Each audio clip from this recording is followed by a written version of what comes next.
1994 was quite the turning point for World Championship Wrestling. They signed Hulk Hogan, and it was a big monumental deal as far as money. And as far as everything, they threw at Hogan, say, please, please, please come here. We'll give you carte blanche. I think that's how that phrase goes. We'll basically give you everything. We'll basically bankrupt our fucking selves just to have you. That's how badly we needed Hulk Hogan. Eric Bischoff, presumably. Also, Ted Turner wanted Hulk Hogan.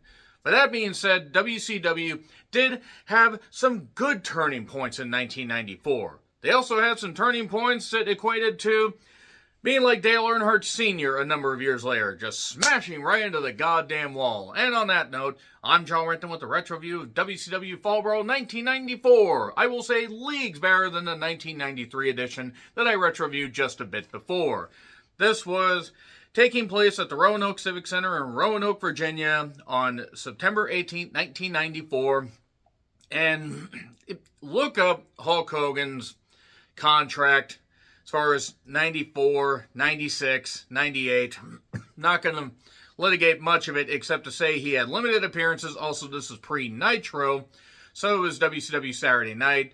It was the other syndicated tapings where they would talk about him, and they were still doing the clashes. They were doing almost as many clashes as they were pay-per-views in 90. Well, kind of a little bit of a balance, and then by the time we got to 96 and 97, they were only doing two. And the last Clash of the Champions, at least for WCW's era, was, I believe, in August of 97. So they had around 6,500 fans and 115,000 pay-per-view buys. But let's talk about the previous year's edition as far as facts and figures and in comparison. Houston, 6,000 fans, 95,000 pay-per-view buys. So a bit of an improvement. And then the 1995 edition was in Asheville, North Carolina, 6,600 fans, 95,000 pay-per-view buys. That, by the way, was for Hogan's team against the Dungeon of Doom, and also Johnny B. Bad and Brian Pillman in a 30-minute match. No wonder Brian Pillman turned to drugs. That's mean. That's mean. It's probably right, but that's mean. Anyway, Metheny, at least she died, so that's a good thing. So, 1996, Winston-Salem, North Carolina. And that had 11,300 fans and 230,000 pay-per-view buys. WCW was really cooking by the time we got to 1996, especially the spring and summer of 96. And that was the famous Team WCW and Team NWO thing where Sting came out and beat up the fake Sting and all that. Is that good enough for you right there? And that was great. So let's talk about 1994. So that was Super Brawl 4. They had, I believe, Flair and Vader, if I recall correctly. That was in the cage match. They were in Albany, Georgia. Not Albany, New York. Not Albany, Maine. I don't even think there's an Albany, Maine. Let's move on. They had 7,600 fans and 110,000 pay-per-view buys. So they were coming off of Starrcade 93 that had Flair and Vader. And easily one of the best matches WCW put on pay-per-view in 1993. I mean, that was fucking tremendous. This was at least something where, okay, there was a little bit of life. Spring Stampede, that had Austin and Muta. If I recall correctly, it had Flair and Steamboat's last pay-per-view match. They may have wrestled on some house shows or on some tapings, stuff like that, but this was the last recorded pay-per-view match that they ever had. And it was a classic, as you would expect, even with these guys not being able to quite match the trilogy that they had in 1989. It was still fucking tremendous. And they had other matches as well. 94's Spring Stampede, or the 1994 edition Spring Stampede in English, at least better English, was at least something that gave a little bit of hope that they could balance the entertainment and also the wrestling aspect. 115,000 pay-per-view buys. Not bad. Not bad. They were holding true. Then we go to Slamboree at the Philadelphia Civic Center. That was the Legends Reunion thing. I think by 96, they got away from the Legends Reunion deal. Well, as far as putting them in matches, outside of maybe one match. Because then they were cooking, and then they were just, making a whole bunch of money for a few years. Till 99 when they lost $15 to $20 million. And then they lost, oh my God, they lost like $65 million. $62 to $65 million in 2000. I do wonder how much money they lost in 2001, though. And I know it was only 3 months. I do wonder Does anybody know how much money WCW lost just by that point? So anyway, Slamboree, 4,000 fans in the Philly Civic Center, 105,000 pay-per-view buys. And this was right around the time they were announcing Hogan was going to be there. Hogan was going to be coming to WCW, to World Championship Wrestling. And that had, I believe it was supposed to be Rude and Sting. Rude suffered the back injury in Tokyo, I believe at the Dome, if I remember right. I believe it was the Dome. And it had Sting and Vader, and a few other people as well. There was some good action in 94 as far as in-ring stuff. Even if the finishes were a little bit dodgy. I think that's how that phrase goes. Bash at the Beach, 1994 though. Hulk Hogan, Ric Flair, big goddamn deal. Orlando, Florida, Orlando Arena, 14,000 fans. The Hulk Hogan impersonator.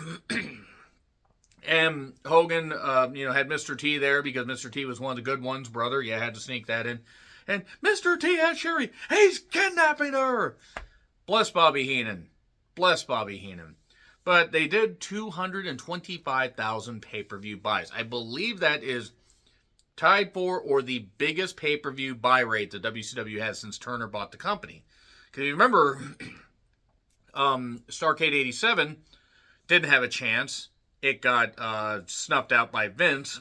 And quite frankly, even if it had been carried by 100,000 homes, even if 100,000 people had bought it, I don't know if that would have been considered a raging success. But then they would just click along. They would do good pay-per-view buy rates, but then by the time we got to like 90, especially 91, things would really bottom out. 92 wasn't a ton better.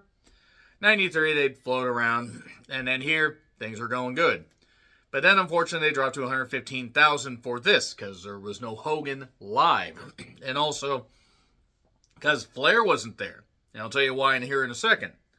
Halloween Havoc was when they had Flair and Hogan in the career-ending steel cage match. Career versus title, whatever the fuck you want to call it.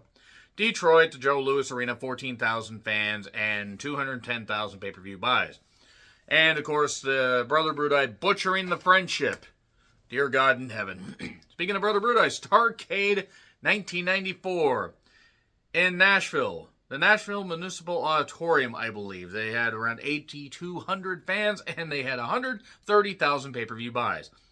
Yeah, Brutus Beefcake costing them 80,000 pay-per-view buys because Brutus Beefcake was never a fucking draw. I mean, he was great with Greg Valentine. And, yeah, he was over with kids because kids were... I loved Brutus Beefcake when I was a kid. That's before I knew that he was a fucking moron. So that being said, that's it for the facts and figures. If you thought that the previous year's War Games with the Shockmaster winning with a bear hug where he may or may not have actually tapped out, I believe it was Kane or Cole, I think. Booker T was Kane. They really called it Booker... Instead of Booker T and Stevie Ray, it was Kane and Cole at first for Harlem Heat. Well, you ain't seen nothing yet because this War Games was even worse. So the dark match, by the way, was Brad and Brian Armstrong. Yes, the future Road Dogg and the future moron of creative that could never do anything right. They wouldn't know a creative idea if it bit him on his big ol' ass. They took on Bad Attitude. That was Steve Keirn and Bobby Eaton. I have no memory of Steve Keirn working in WCW in 1994, but then again, a lot of people floated around at that point. So, we get VR military stuff straight out of the Atari Jaguar. Where did you learn to fly? If you know what game that is from, you are as old as dirt like I am. Now, I'm not going to say it because I want to know how many people actually know what the game is. So, Martin Del Rey sung America the Beautiful. He was going to change his hairstyle, but he had to mull it over first. So, Shivani Heenan and Okerlund welcome us. Bobby Heenan was in a neck brace. I can't remember if they had done an angle or if he actually had neck surgery at that point. I'm trying to remember because he'd been in WCW about, let's see. They did a Clash, I think, in January of 94, so he showed up then because he wasn't a Starrcade because he had just left. Or maybe he was a Starrcade. The whole point is that Bobby Heenan had been there for just under a year, and he had a bad neck from his years in wrestling, and the Ultimate Warrior messing it up because the Ultimate Warrior never took care of people. Fuck that guy. I'm glad he's dead, by the way. And Bobby Heenan, even at half speed and not really caring because WCW didn't want to utilize his brain, ironically, he still could deliver some great zingers. So, every time Hogan's name got mentioned, got booed. They were in Roanoke. And it's not that people didn't respect Hogan's work. They just didn't like the persona, and they were still more Jim Crockett, WCW, Ted Turner, NWA, wrestling. Even though they were moving in a different direction, there was still... The funniest thing about Bischoff, and I'll get to the card here in a second, Bischoff talked about moving away from the whole Southern thing. Schiavone was never able to fully hide his Southern accent. And JR had left. He went to WWE and commentated on WrestleMania 9 in a toga. And they moved away from Southern people, but then you see some of the people on this card, they didn't get away from the Southern stuff until like early to mid-95. And it was a weird transition period for him. Speaking of weird transition periods, the TV title was in a weird transition period because we had Lord Steven Regal with Sir William Dundee. Yes, Bill Dundee and weird hair. And waving a UK flag, despite the fact he was from Australia. Lord Steven Regal defended against Johnny B. Bad. USA chants. Regal in a powdered wig was just hilarious. You know, the powdered judge's wig. Anybody from the UK, why do you all do that? Anybody from Canada? I believe Canada even does that. Why? So, Regal made Johnny B. Bad look good. It's not that Mark Marrow couldn't work. It's not that Mark Marrow was terrible. But he needed the right guy with him, and Regal was the right guy to pace the match, give Bad his hope spots and all that. That was good. Heenan really didn't like Schiavone. You could tell, and vice versa. That is probably because Schiavone was jealous of the fact that Heenan was a better commentator. And I like Schiavone as far as his history with wrestling. And I like some of the stuff that he did in WCW more than some. And I didn't mind some of his stuff in AEW, but really Schiavone does kind of almost seem like he's a bit... He just seems like he's a bit of a... He just doesn't seem like he really appreciates people that are more talented than him, because you don't have to be the absolute best. Few are as good as Bobby Heenan even on his worst day. He has an ego problem. He has a complex. That's what I was trying to say. The crowd was into this match. Regal was very good and heelish. He was so smooth. I really wish that Regal could have gotten more chances at main event stuff. But yeah, he had his drug problems that he's overcome and his injuries. And thankfully has fought out of that. And Sir William got popped, and then we got a roll up for 2, and then we got a backslide 1, 2, 3. Johnny B. Bad is the new TV champion. And Lord Steven Regal had been the TV champion. Well, he won it from Steamboat the previous year. I don't remember if he had lost it in the interim, because some of that stuff's a little bit fuzzy to me. But this is good stuff. There's We Want Flair chance because Flair's not there. And I'm going to tell you why. They did Clash Champion recaps. That was in August, where a masked guy hit Hogan. The masked guy would, by the way, be revealed as Brother Brudeye, because putting Brutus Beefcake in any kind of main event program in 1994 was something that Bischoff thought that he needed to do. To placate Hogan, I mean, come on. There's placating Hogan, and then there's damage in your own company. So who is the masked man? It's Brutus. And they did this whole thing where Flair basically competed against Hogan. Nick Bockwinkel, the commissioner, said, you have to compete, Hogan, or otherwise you're going to end up losing your title. So basically what ended up happening was Hogan would compete, and then they would do a figure 4 spot, and they would almost make it seem like Flair had won, but he hadn't. They did a disputed finish. I believe Hogan got counted out. But they did this as a way where Hogan didn't lose the belt. He was a champion, but Flair had a replica belt where he was now the real world's champion. But he decided to retire as champion. More on that in a bit. Kevin Sullivan as Cactus Jack. Loser leaves WCW match. Former tag team champions explode. They were tag team champions, I think, at Slamboree. And if I remember right, they lost them at Bash at the Beach. Because then after that, Cactus would be appearing some at ECW because they were doing a lawsuit settlement. And then Cactus, this I believe was his last match.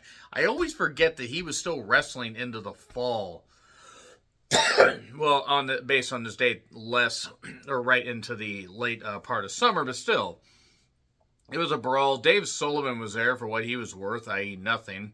Cactus took a fall into the concrete, then a backdrop onto the concrete. Kevin Sullivan targeted the damage ear for massive damage, and a collision with Dave and a roll up 1, 2, 3. That is the second roll up finish that we have had. So Cactus is gone. Would never wrestle in WCW again. He ended up doing all right for himself, despite all the shit that he did to his body.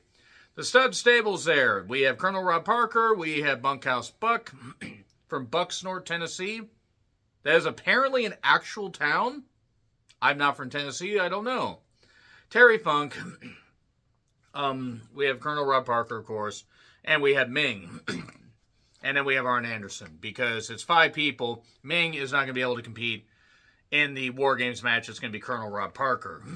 So, Ming is mad, so everybody run. I don't care if this was 1994. People keep running. Ming's mad. The world may split. So, what's the status of the U.S. Championship? If you recall, Ricky Steamboat had won the U.S. Championship, but then suffered a back injury.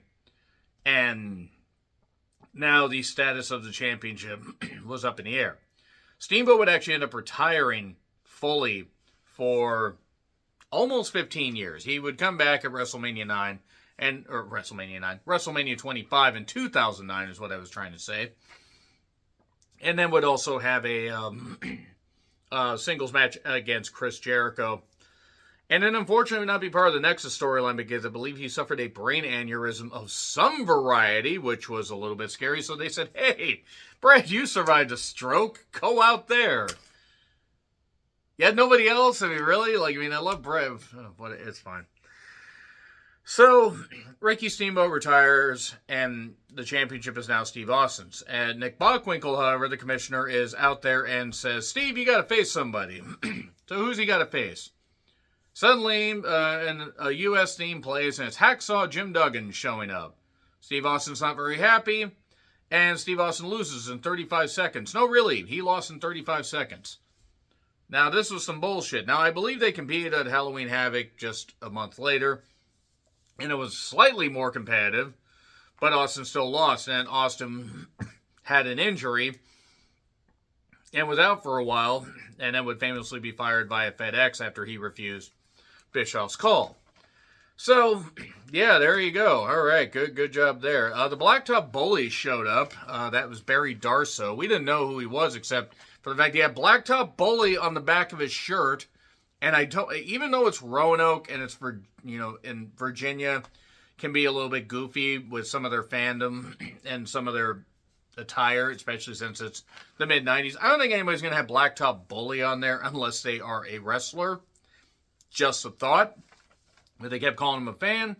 Stars and Stripes, they make their entrance as the Patriot, a.k.a. Del Wilkes, and Marcus Alexander Bagwell. They were still trying with Marcus Alexander Bagwell, who, by the way, was fine in tag teams and was great as Buff Bagwell because he was an egotistical jerk. But man, somebody tried to tell me he should be a main eventer, or he should have been a main eventer. What did he do in the ring besides the Buff Blockbuster that proved that he should be a main eventer? So anyway, Stars and Stripes challenged for the tag team championships that were held by Pretty Wonderful, Pretty Paul Roma, and Mr. Wonderful Paul Orndorff. So if you can't guess why they're called Pretty Wonderful, and I just spelled it out for you, you might want to go take a nap. I felt like taking a nap during this match, so it wasn't awful, but there were Paula chants,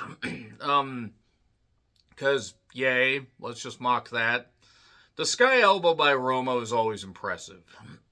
I mean, it's not nearly as impressive as the one he hit at Super Brawl 5 when he buried Alex Wright. He did. I mean, sorry. Like, if any Paul Roma fans happen to be watching this, all 5 of you, then you could be upset, but it's like that was what it was, and it was unprofessional anyway. Whether Alex Wright was ever going to be more than he was, still wasn't the right call, and it would have been just as bad if Alex Wright had sandbagged Roma, and they had done the reverse.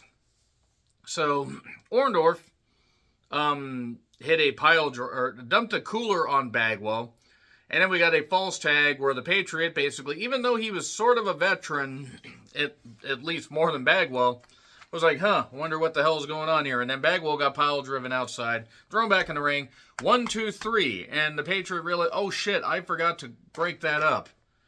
But Pretty Wonderful got the victory. And then Mean Gene is with Dusty, Dustin, and Loud Noises from the Nasty Boys. Mean Gene then talks about the triangle match. It was a well-done package.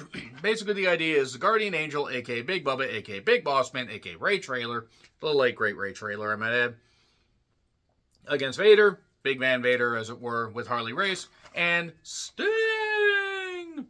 It's a triangle contenders match. Basically, the winner of this will face Hulk Hogan for the heavyweight championship, or will become the contender for the heavyweight title. By the way, Vader didn't actually get his, title shot until Super Brawl. Fucking Super Brawl. Which was 5 months later. But anyway, the coin flip was to determine the two that would start out. Those two wrestle. If it's a 15-minute time limit draw, they go into an overtime. And then they go into a sudden death. And then the winner of that faces the odd man out. They had Sting come out, by the way, and then after the coin flip, Sting went back.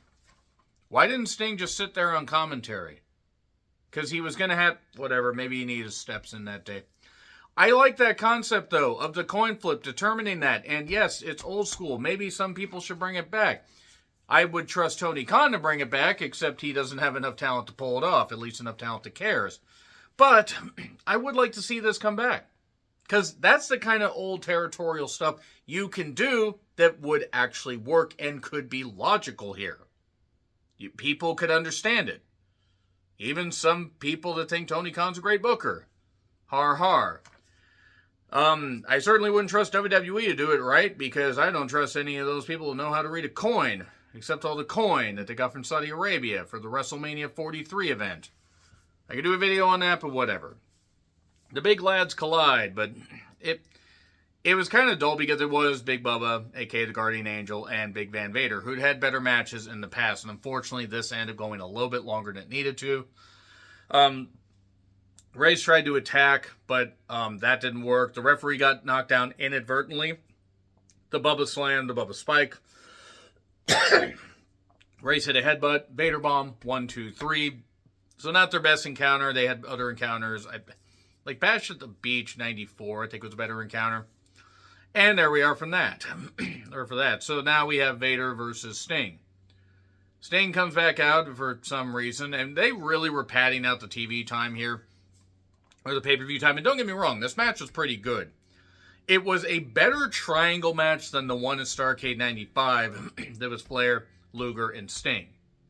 It was better than that. Because coin flip stuff, whatever, that kind. And they just, once Sting and Vader got in there, they made it work. And Sting was energetic as fuck. He dodged a moonsault later and fired back. Got the sharpshooter on, but Vader got in the ropes. Then we go to overtime. Both were exhausted. We got slams off the top, a power bomb, but that was a time limit. I'm skipping over quite a bit of this stuff because going blow by blow would take forever. And that was sudden death. The first person knocked off their feet is the loser. And then Race tries to interfere. Guardian Angel comes back out. They're fighting.